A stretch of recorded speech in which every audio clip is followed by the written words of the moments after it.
bien. Tenemos a un invitado especial el día de hoy. Así es una persona especializada en marketing político, el señor Miguel Antezana, y naturalmente queremos conocer su opinión ahora que las cartas están echadas, en el sentido que han acabado las campañas. Todavía no tenemos resultados oficiales, pero ya no hay más campaña. Quisiéramos conocer desde su punto de vista qué aciertos y qué desaciertos han cometido respectivamente los dos candidatos. Fátima, don Fernando, buenas noches. Buenas noches. Bueno, y yo creo que si nos concentramos sobre todo en la segunda parte, ya en la parte de cara a la segunda vuelta, hemos visto que como cada uno de ellos han profundizado en lo que ya venían haciendo en primera vuelta, que es sobre todo los ataques. Y eso yo creo que desde el punto de vista del ciudadano ha sido negativo, porque lo que queríamos era precisamente ver cuáles eran las propuestas programáticas, lineamientos de gobierno y las razones por las cuales decidirnos para uno u otro candidato. Sin embargo, lo que ha predominado ha sido los ataques, han sido las razones por las cuales no votar por el otro candidato. Eso quizás por el lado de las debilidades que han tenido en esta segunda vuelta. Por el lado de los aciertos, que era previsible también, y se ha visto mucho en la última semana, era precisamente recolectar estos apoyos políticos de los candidatos que participaron en la primera vuelta. En el caso de Roberto Sánchez, ha logrado acumular una serie de apoyos que se han visto reflejados también en su versión nueva del plan de gobierno, lo cual también ha sido destacado porque ha servido para de alguna manera mostrar y desmarcarse de la visión anterior o la imagen que había generado anteriormente. Y en el caso de Keiko Fujimori también se buscó concentrar alguna serie de apoyos, pero sobre todo en temas de personalidades, no tanto de apoyos políticos puntuales. Y si hubo apoyos puntuales, hubo de personas del pasado que no necesariamente desde mi punto de vista la han sumado, sino que la han restado. Claro, finalmente habría que ver si esto tuvo alguna incidencia en los resultados o no, pero eso ha sido quizás las características principales de este tramo corto de segunda vuelta.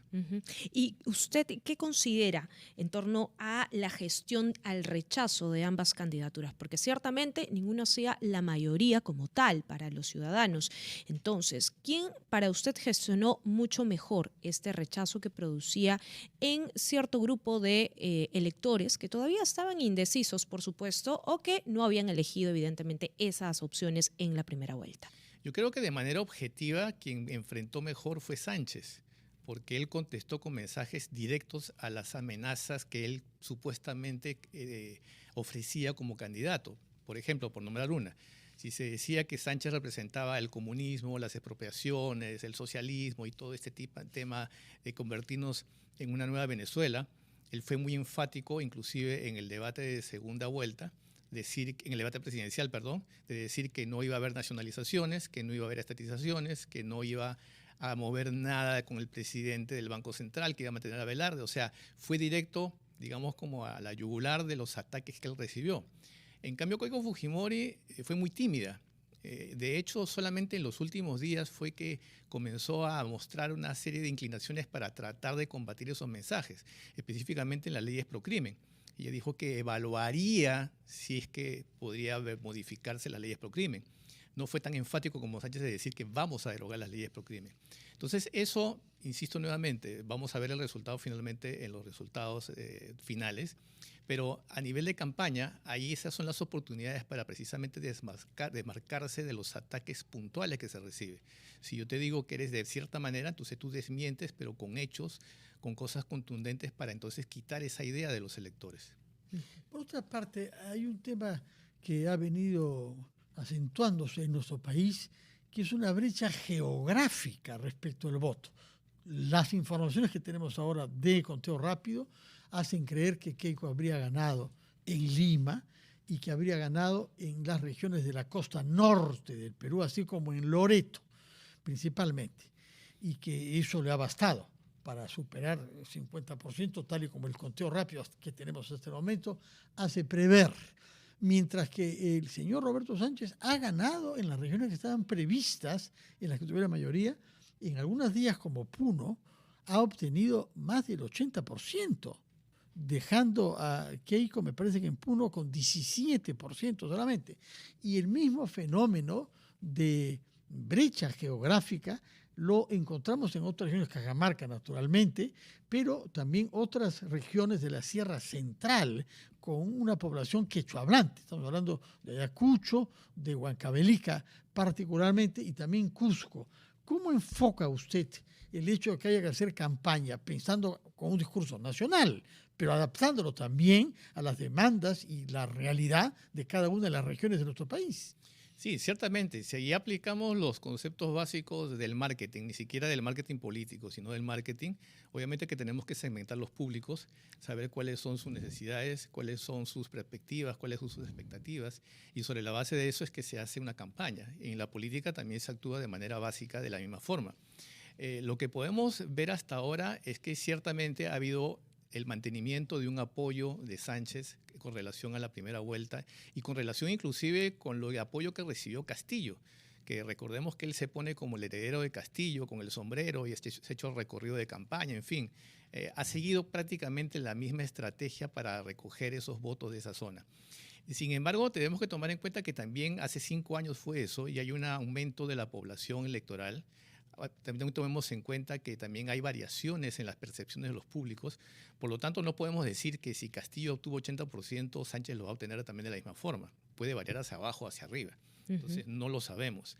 Hay una serie de porcentajes que no vamos a saber hasta que tengamos las cifras oficiales de la OMPE, sobre todo el famoso voto escondido, el voto en blanco, y otra serie de variables que vamos a ver cómo influyen y si se acorta la distancia entre Fujimori y Sánchez o finalmente se voltea la tortilla como ha sucedido en años anteriores. Eso no lo vamos a saber. Sin embargo, de que la campaña ha tenido éxito en uno u otro lado, finalmente la única manera de afirmar que ha sido una campaña exitosa es con la victoria. Claro, y en el marco de ello que usted bien nos mencionaba, en esta estrategia de cara a la segunda vuelta, ¿cómo cree usted que se desarrolló por parte de ambos candidatos la necesidad de convencer a los indecisos? Porque según la encuesta que ha hecho Ipsos en esta boca de urna, han puesto y colocado que este grupo de indecisos o en este caso blanco viciado es de un 8%, lo que podría decirse en estas proyecciones de encuesta que sería un número significativo. Sin embargo, hay que esperar los resultados oficiales, evidentemente. En ese escenario, ¿usted cree que hubo una campaña efectiva de ambos candidatos? Porque también vimos a otros, por ejemplo, como el señor Jorge Nieto, que llamó a optar por esa opción, blanco, nulo, viciado. Ciertamente yo voy a mencionar eso, independientemente de las campañas de los candidatos de evitar el blanco, el nulo, el viciado e inclusive el ausentismo también, es otro factor que hay que tomar en cuenta. En esta campaña en particular de segunda vuelta contamos con este llamado al voto viciado, lo cual también era inconsistente con la persona que lo propuso, porque él en primera vuelta decía que votar viciado era precisamente darle soporte a la mafia, entonces que salga con este discurso de segunda vuelta fue contraproducente. Yo no sé si necesariamente esto se va a manifestar en las ánforas en esta segunda votación y si necesariamente va a haber votos viciados. Eso finalmente lo dirán las cifras oficiales. Ahora, de que puede tener un porcentaje de incidencia en los resultados finales, sí, ciertamente que sí. Sobre todo por darle esta opción a las personas que consideraban que ninguno de los dos candidatos los representaban. Sin embargo, ahí también hubo mucho el juego de palabras. Hemos leído en redes y hemos también escuchado a una serie de personas argumentar que el voto viciado es un voto válido, que es una opción válida. Bueno, por las palabras, por el juego de palabras en realidad no es válido, porque de hecho no se toma en cuenta. Es el derecho de utilizarlo. Bueno, ni tan derecho, es la opción que tú puedes tener, pero en realidad estás yendo contra el derecho ciudadano de elegir y estás librándote de la responsabilidad de tú también elegir. Entonces, ahí ya caemos en un poco de las profundidades filosóficas, cívicas, etcétera.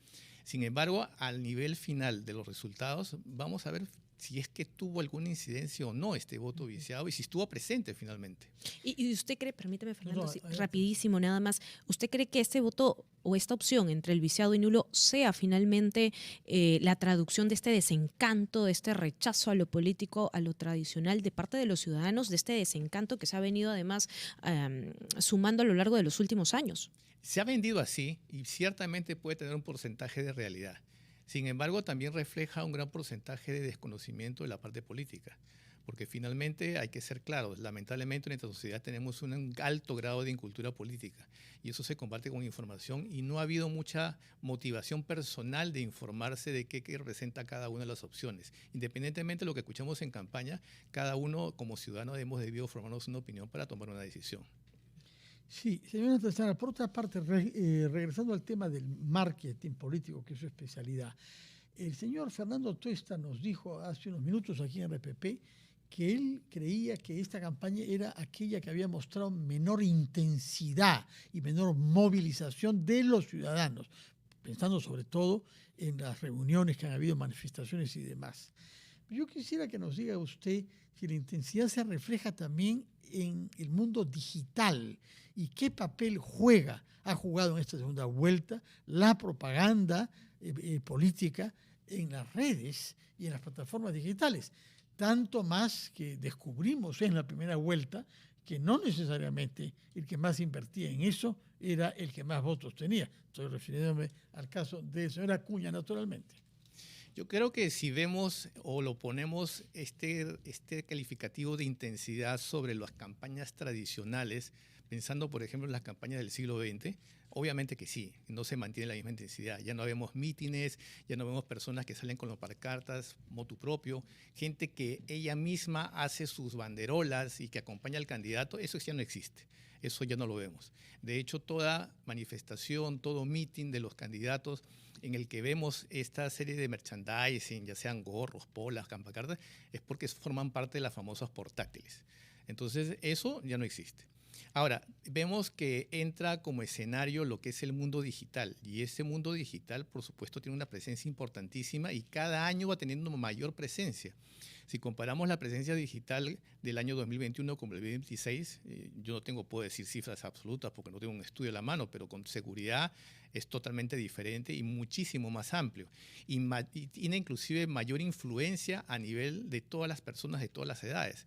Si en el 2021 pensábamos que el mundo digital solamente se circunscribía a las personas jóvenes que tenían un celular o que tenían una serie de cultura digital, ahora vemos que también ciertamente existe eso, pero que también trasciende ese escenario, porque la gente adulta también consulta, pregunta, recibe mensajes de sus familiares, de sus hijos, de sus nietos, y se da cuenta y recibe los mensajes digitales y toma una decisión.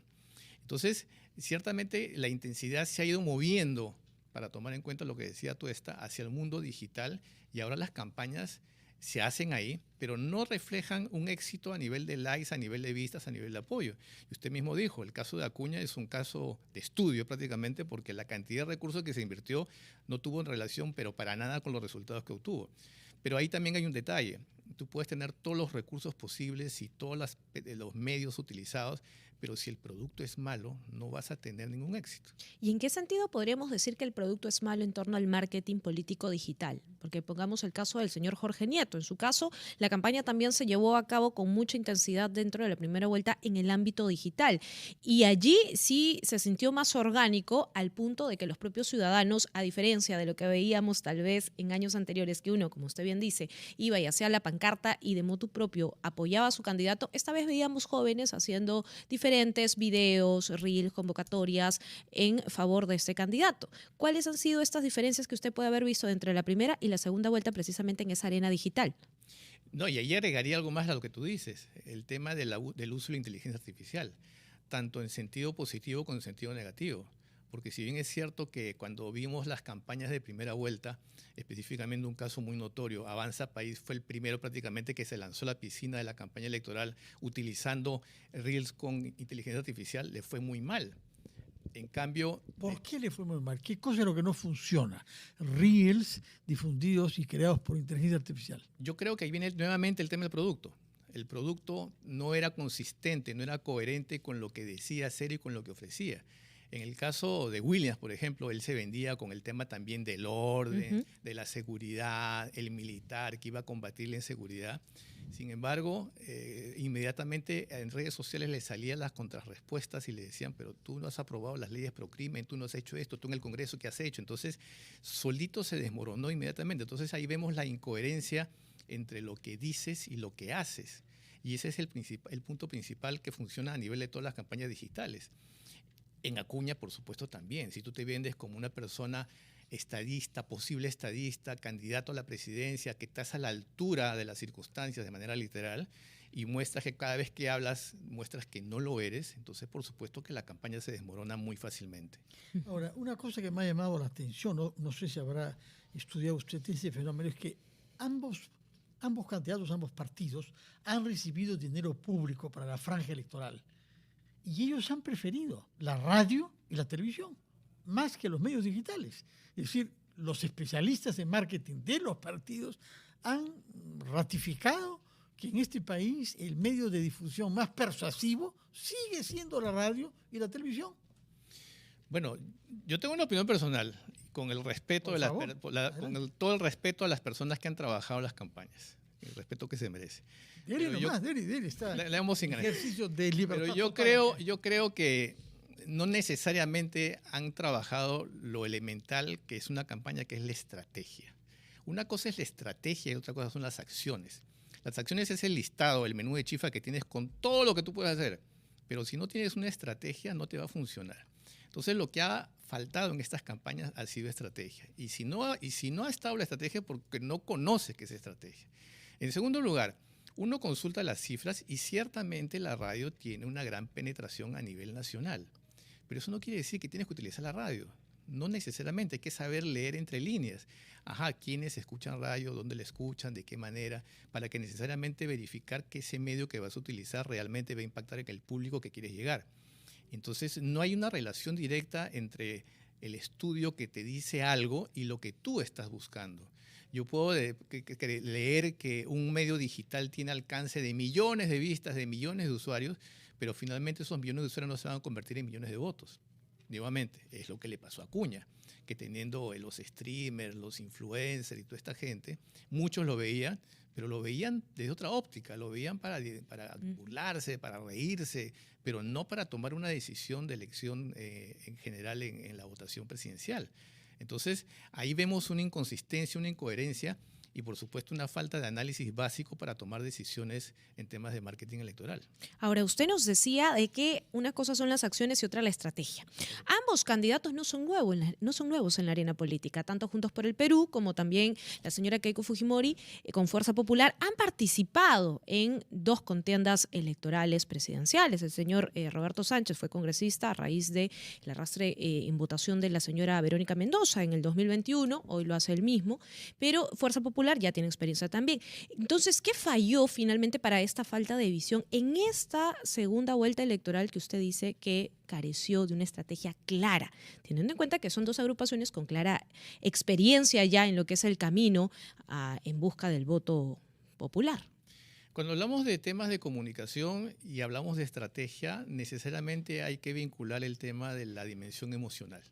Las emociones son básicas. Las emociones son básicas. Cuando hablamos de estrategia en términos generales, uno suele pensar en estrategia en términos militares, porque de ahí viene el origen de la parte estratégica.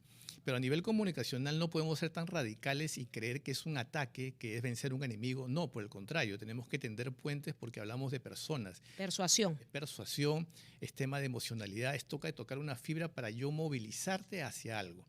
En el caso de una estrategia comunicacional, la estrategia, por ejemplo, en el caso Fujimori, fue muy clara, fue el miedo. Yo utilizo el miedo de lo que representa la otra opción y entonces yo frente a eso represento el orden.